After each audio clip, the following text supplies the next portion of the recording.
Hola amigos de Refugio Exacta, su lugar en internet para aprender física y matemática universitaria. En nuestra última clase nosotros habíamos abordado la cuestión de la ley de Coulomb y también resolvimos un problema de aplicación. Hoy vamos a abordar un problema original también, sobre esta ley de Coulomb, y voy a hacer la explicación en español, pero el contenido del material se encuentra en portugués. Espero de que de esa manera pueda ser útil tanto para nuestros amigos que hablan español, así como también para nuestros amigos brasileños y de habla portuguesa. Desde ya también les agradezco de que ustedes compartan, también que comenten este material. Entonces vamos a ver el problema. Carga puntual en un campo de fuerza de Coulomb y de una fuerza elástica. La formulación dice lo siguiente. En la figura, una barra no conductora de longitud L está fija y cargada con una densidad lineal de carga dada por lambda igual a A, donde A es una constante. En el extremo inferior de la barra se encuentra fijada un extremo de un resorte ideal de constante K y una longitud natural L. Del otro extremo del resorte se encuentra una carga puntual, Q. Aquí yo coloqué mayor que 0, pero en principio en el modelaje vamos a ver que podemos considerar tanto positivo como negativo. Más en principio positivo. Estudia el movimiento de la carga puntual si su masa es m. Aquí tenemos el gráfico del problema que nos interesa. Entonces, esta barra vertical cargada se encuentra fija en esa posición. Este resorte es ideal, por tanto su masa no importa, es irrelevante. Y esta carga puntual tiene su masa relevante, y tiene una carga Q. Y la densidad de carga en la barra vertical es A. De cualquier manera, vamos a considerar los dos signos de las cargas, tanto aquí siendo positivo o negativo, así como también aquí siendo positivo o negativo. Eso lo vamos a ver en la parte del modelaje. Bueno, para resolver ese problema, vamos a colocar la configuración física en una posición arbitraria, específicamente la carga puntual en una posición arbitraria, como mostrado aquí en la figura 2. En esa figura tenemos la barra y también hemos destacado un elemento de longitud de la misma. Tenemos también la carga puntual, cuyas coordenadas en esa posición son x, y. Tenemos las fuerzas también relevantes, el peso en este caso.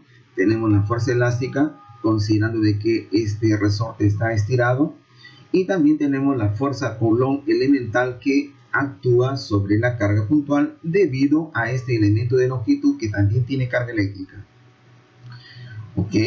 Entonces, si yo quiero resolver ese problema y encontrar el movimiento, preciso saber cuál es la fuerza Coulomb que esta carga debe experimentar en cada punto del plano XY. Y para eso debo de ser capaz de encontrar el campo eléctrico debido a esta barra vertical. Este es un problema que está en la mayoría de los problemas, en la mayoría de los libros de física universitario. Específicamente, en la mayoría de los libros de física universitario piden calcular el campo eléctrico en algún punto del eje X o en algún punto del eje Y, pero en cualquier punto del plano XY probablemente usted no lo encuentre y lo vamos a resolver aquí. Entonces, el primer paso será encontrar el campo eléctrico en cualquier punto del plano XY. En este caso, el elemento de campo eléctrico que este elemento de longitud diferencial produce en esta posición, ese campo eléctrico lo llamamos diferencial de E vector, será dado por la constante K, la densidad lineal de la carga y el elemento de longitud que esa carga elemental en la barra vertical ocupa, dividido por la distancia al cuadrado hasta el punto en que estamos interesados en calcular este campo eléctrico, esa distancia d al cuadrado, multiplicado veces el vector unitario asociado a ese campo eléctrico. Esa distancia D es dada por esta expresión, como ustedes pueden ver aquí. Las coordenadas de este punto son 0, y, y línea, y de esta carga puntual son x, y. Como ustedes pueden ver, estas dos posiciones verticales no son necesariamente iguales. En general, tienen que ser considerados diferentes a la hora de plantear el problema. ¿Ok? Por tanto, D será dado por esa expresión, y el vector unitario asociado al campo eléctrico también será dado por esta expresión que tenemos aquí. ¿Ok? Entonces, ahora yo voy a colocar estas dos expresiones matemáticas aquí, la expresión para el campo eléctrico elemental, y pasar a integrar a lo largo de toda la barra vertical. En este caso, aquí tenemos dos integrales, una componente x y una componente y. Al calcular estas dos integrales, en este caso el programa me calcula exactamente ese campo eléctrico, nos lleva a este resultado. Ese fue el resultado del programa. ¿Ok? Y aquí tenemos la expresión más agrandada, que se puede visualizar mejor. Toda la dimensionalidad, aquí, mejor dicho, toda esta expresión tiene dimensión. ¿Ok? Y vamos a hacer una visualización de este campo eléctrico, porque al final de cuentas, este campo eléctrico será el campo que la carga puntual tendrá que enfrentar. Y para hacer la visualización, debo considerar algunos valores numéricos, como por ejemplo la longitud de la barra de 1 metro, la constante K, valor ya es definido, 9 veces 10 a la 9.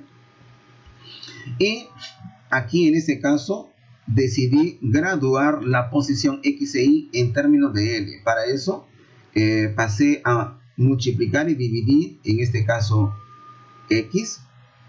Y aquí también, aquí saqué en evidencia este L, y con eso me permite graduar toda expresión que está en paréntesis para hacerlo sin dimensiones. Y en consecuencia yo gano este factor L aquí en el denominador. Esto es la componente X, y aquí tenemos la componente Y. ¿Ok? Y la dimensionalidad correcta para el campo eléctrico está dado por ese factor Ka sobre L. Para estos valores numéricos me da este resultado aquí. Cuando la densidad es negativa, aquí tenemos la barra vertical que crea el campo. Cuando la densidad es negativa, ustedes pueden ver aquí la dirección de cada vector en cada punto del plano. Y cuando la densidad es positiva, pueden ver aquí también es el campo vectorial. ¿Ok?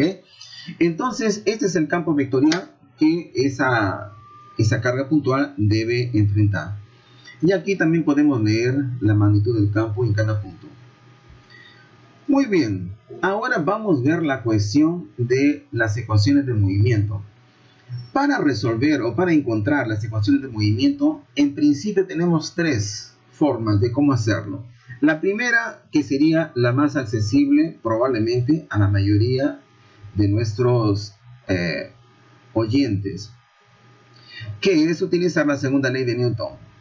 La segunda toma en consideración de que este sistema físico que tenemos aquí es un sistema conservativo. ¿Por qué? La interacción Coulomb es una fuerza conservativa. La fuerza peso también, y la fuerza elástica también es conservativa. De modo de que todo ese sistema sería conservativo. Entonces la idea podría ser calcular a la energía total y variar en relación al tiempo igualando a cero. De esa manera podríamos encontrar las ecuaciones de movimiento. Y la tercera sería utilizar la técnica de Lagrange, o mejor dicho, la mecánica de Lagrange.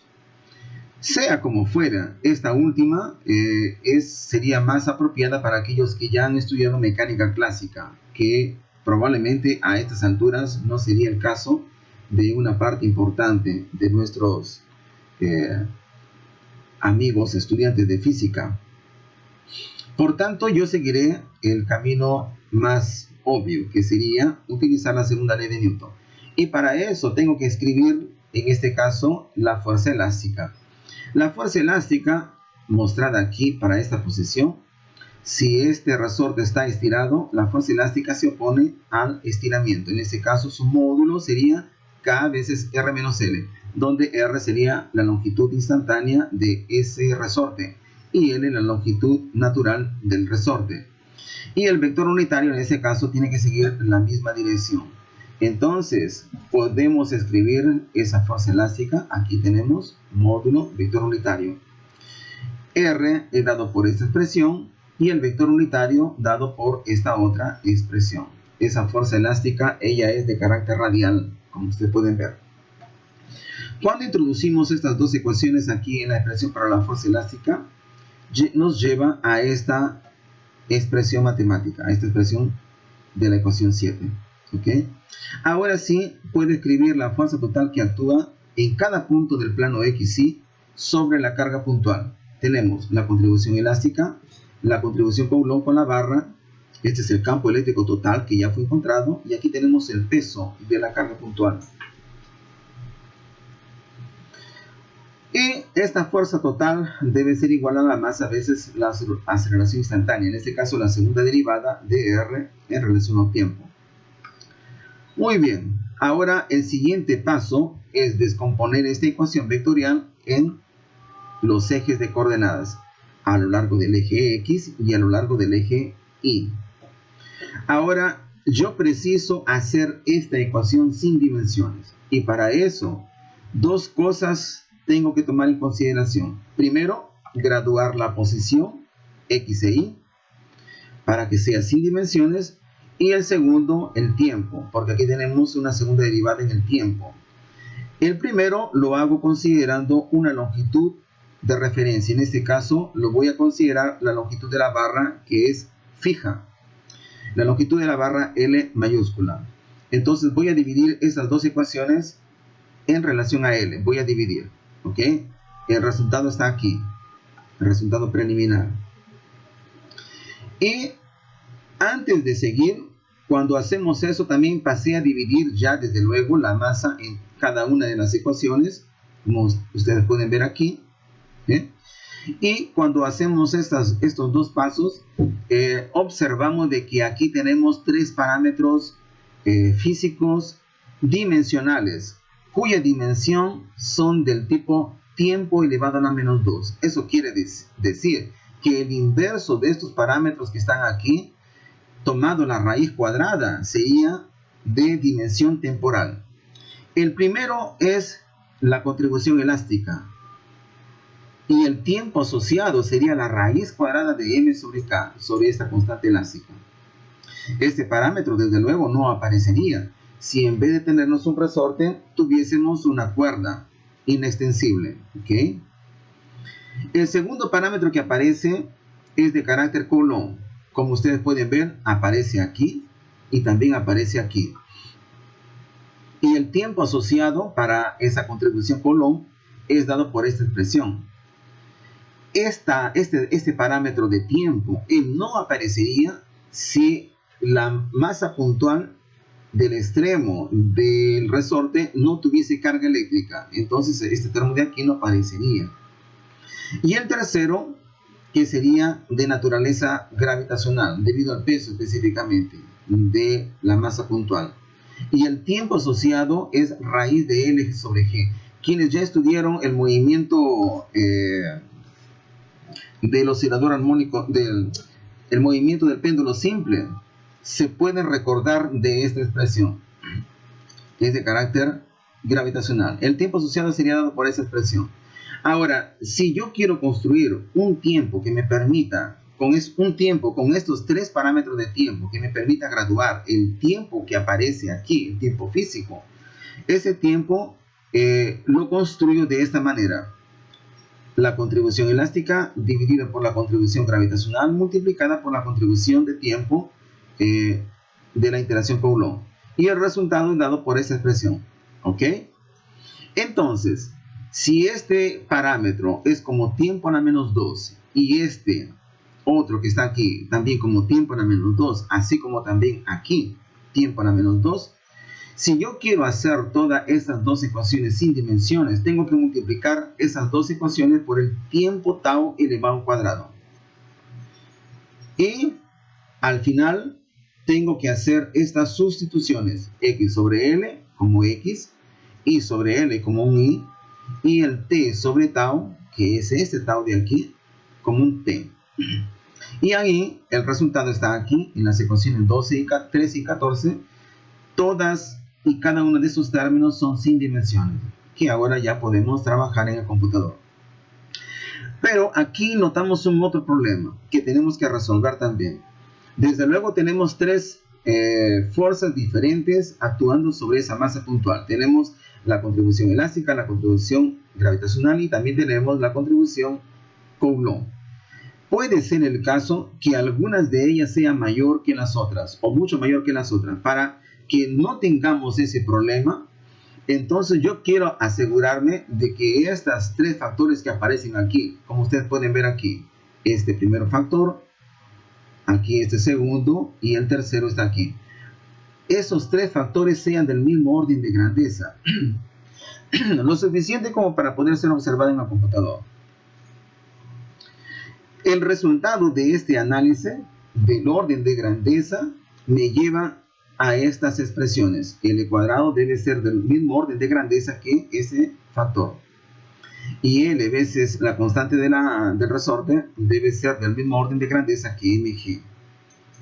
Para estos valores numéricos que estamos considerando aquí, podemos asegurar que estos órdenes de grandeza se cumplan. ¿Ok? Muy bien, con estas consideraciones, ahora vamos al último paso que sería el modelaje. En esta primera parte debo reconocer que me he beneficiado de la codificación disponible para todos los usuarios de matemática que se encuentra en el site de Wolfram. ¿Okay? Allí existen varios proyectos desarrollados y varias formas también de cómo modelar un resorte. Específicamente, yo cogí uno de esos proyectos y utilicé el modelaje para uno de las varias formas de cómo se puede modelar un resorte. Aquí está uno de ellos. Confieso de que no me acuerdo del autor, más aquí yo estoy reconociendo este detalle, ¿ok? Y aquí en esta segunda parte tenemos las entradas correspondientes para las ecuaciones diferenciales que sea importante reconocer, son altamente no lineales también y fuertemente acopladas, ¿ok? Como ustedes pueden ver aquí, los valores numéricos de los parámetros físicos que estamos considerando están aquí, ¿ok? Aquí son entradas correspondientes para las condiciones iniciales en el cálculo numérico, ¿ok? Aquí las entradas correspondientes para la resolución numérica también de las ecuaciones que van a nos permitir encontrar x, y, velocidad en x, velocidad en y en cada instante de tiempo, ¿ok? Y aquí también una codificación para poder observar todo el movimiento en la presencia física del campo eléctrico que ya hemos mencionado, ¿ok? Y vamos a observar la trayectoria también que esa partícula debe desarrollar. Y aquí información adicional sobre otras grandezas físicas cinemáticas. Y como debo también mencionar aquí en relación a la carga eléctrica de la masa puntual. En ese caso debe variar entre menos 5 veces 10 a la menos 5 y 5 veces 10 a la menos 5. Esto es, vamos a considerar cargas positivas y negativas para la masa puntual. Y para la barra vertical igualmente, ese mismo intervalo de valores de la carga. Y aquí estamos considerando en esta primera visualización inicial una carga de la masa puntual negativa y de la barra vertical positiva. Unos valores iniciales para la posición, así como también de la velocidad. Aquí tenemos ya una visualización inicial que ya había estado trabajando. Voy a resetear esos cálculos numéricos y aquí vamos a mencionar los valores que estamos considerando. Como ya hablé, el valor de la carga puntual, menos 10 elevado a la menos 5. Aquí estamos considerando una carga de la masa puntual negativa, 10 elevado a la menos 5 negativo. De la barra vertical también 10 elevado a la menos 5 negativo. De la masa, de la posición inicial, en X igual a 0.8 y en Y 1.5. Voy a aumentar aquí un poquito el zoom para que pueda ser visualizado mejor y ahí pueda también observar los valores físicos de entrada. Aquí tenemos los valores de la velocidad inicial, creo que puede ser leído, y aquí tenemos antes de ejecutar el movimiento. Entonces vamos a ejecutar el movimiento.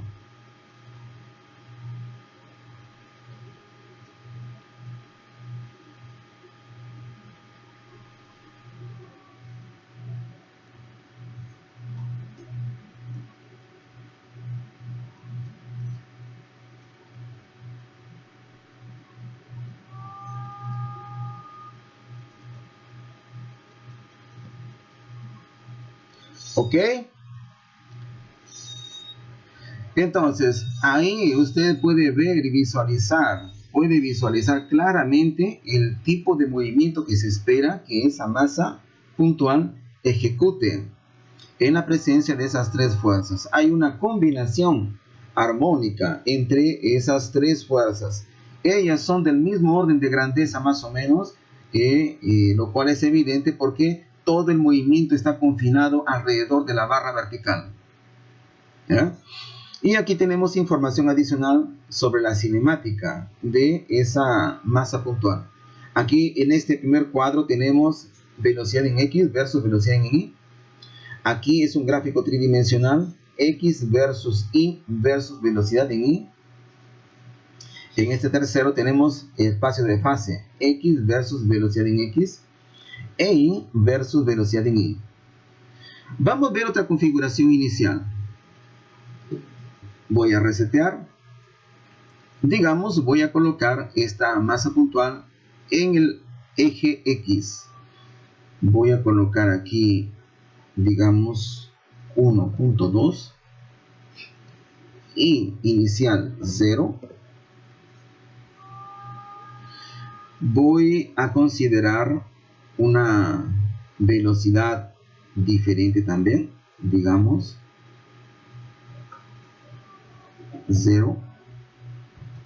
Confieso de que no sé lo que vamos a encontrar, ¿sí? No sé. Voy a colocar aquí 2 o 1, mejor dicho. Y vamos a ejecutar estas condiciones iniciales, esta nueva configuración.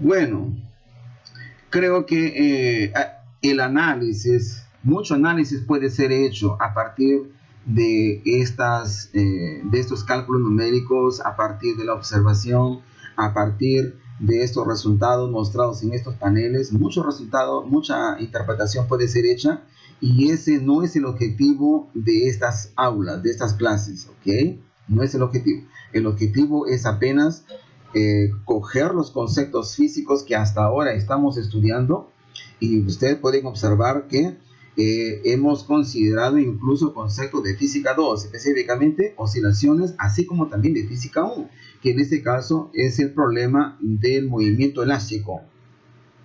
Y todo eso ha venido para resolver este problema. ¿Ok? Entonces yo espero que les haya gustado. Comenten, no se olviden de comentar, compartan también este video con todos sus contactos y les agradezco mucho su participación.